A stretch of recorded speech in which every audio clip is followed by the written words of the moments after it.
Orang itu pikirnya gini, kalau kiai ya, ustadz kalau nikah lagi kan ustadz suci. Lah ustadz suci dari mana? Seharusnya ustadz lebih mampu menjaga syahwatnya. Justru itu salah. Imam Asyuti melihat kenapa ya para nabi ini banyak istri. Imam Asyuti mengatakan dalam syarah beliau dalam hadis Nasai, karena para nabi itu beban rohaninya berat, Pak. Dan pengalaman rohaninya jika itu datang, yang mampu menawar rasa itu cuma menikah. Nah, Nabi Muhammad itu seharusnya kan boleh nikah 100 Nabi Muhammad, tapi beliau mendiskon dirinya sendiri. Seharusnya beliau boleh menikah seperti Nabi Sulaiman 400, Pak, istrinya Nabi Sulaiman. Hadisnya sahih itu, ada di hadis sahih, ada di Bible. Jadi yang coba ngejek-ngejek Nabi Muhammad, kasih tahu aja, Solomon istrinya 400, gundingnya 600. Ya.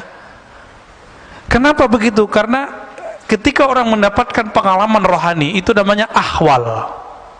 Itu gejolak dalam dirinya, itu hanya bisa ditawar, bisa diredam cuma dengan menikah.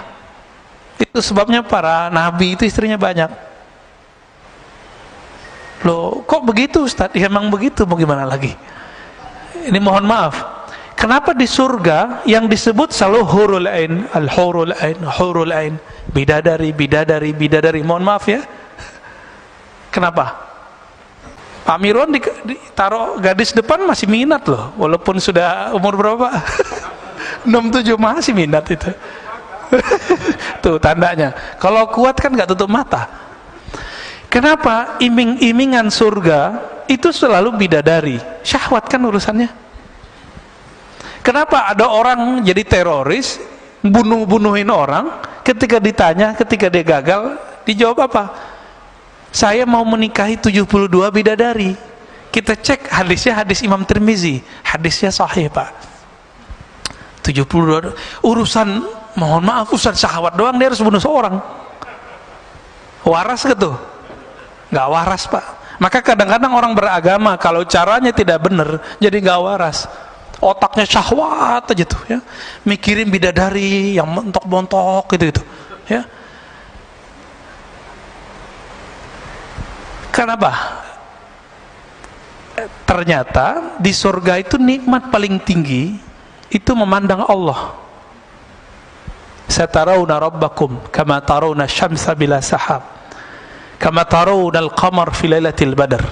Kamu akan memandang Allah nanti di surga seperti memandang matahari tanpa ada awan, memandang rembulan di bulan purnama, di malam bulan purnama. Dan itu memandangnya lebih nikmat dari semua nikmat seksual. Kita pengen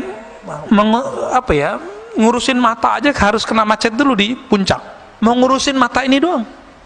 Jadi mata ini senang yang indah, dan Allah itu maha indah. Innallaha jamil yuhibbul jamal. Allah itu maha indah. Keindahan Allah Subhanahu wa taala itu tidak bisa diakses oleh sembarang orang. Apalagi yang berharap dapat nikmat syahwat doang di dunia, di akhirat. Maka surga itu ada surga namanya jannatur ru'yah, surga memandang. Itu yang Nabi sebut tadi. Ada jannatus syahwa, jannah, surga, syahwat. Setiap masa, setiap satu hari, harinya surga berapa hari kita? Alfasanah, 1000 tahun. 1000 tahun kita baru satu hari di Firdaus, surga paling tinggi, Pak. Itu mereka setiap hari mampu melihat Allah Subhanahu wa taala, diizinin sekali. Tapi yang di bawah Firdaus, kalau tadi sekali sehari surga, mungkin mereka sekali setahunnya surga. Kalau sekali setahunnya surga dihitung aja, Pak, berapa ribu itu. Anggaplah sekali 1000 tahun mereka baru bisa melihat Allah, dan Allah memperlihatkan dirinya sekali. Ketika Allah tidak memperlihatkan dirinya, apa yang terjadi? Mereka mempunyai rasa rindu melihat Allah, musyfiqun, ya, rasa takut plus rindu. Rindu apa?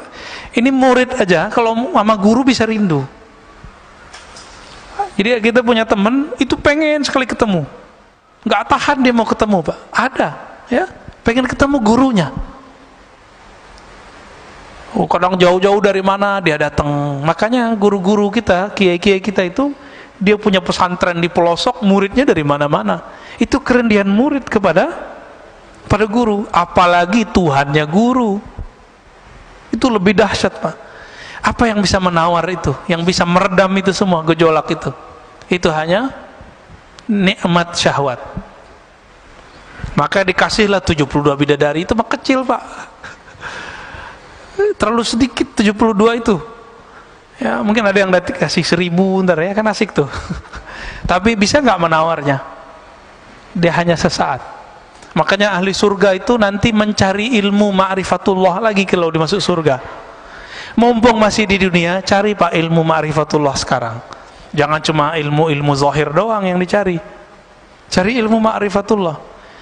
Saya lagi bicara zikir, zikir beda dengan ilmu ma'rifatullah. Zikir itu cara mendekat. Kalau ma'rifat itu keilmuan, masuknya ke alam rohani. Nah, cari ilmu itu mumpung masih dunia. Tapi hati-hati, sekarang di YouTube banyak yang begitu, gak usah dipercaya, ya. Sekarang di YouTube tuh banyak yang ngaku-ngaku kajian-kajian ini, kajian Nur Muhammad, kajian, ada yang benar, ada yang enggak, Pak, ya. Kajian rasa, ijazah zikir, ini di mana-mana. Ini bulan ini memang saya berkali-kali, karena kita dengar, kita lihat ada orang ngamalin ijazah zikir dalam YouTube, sekarang sudah menjadi gila.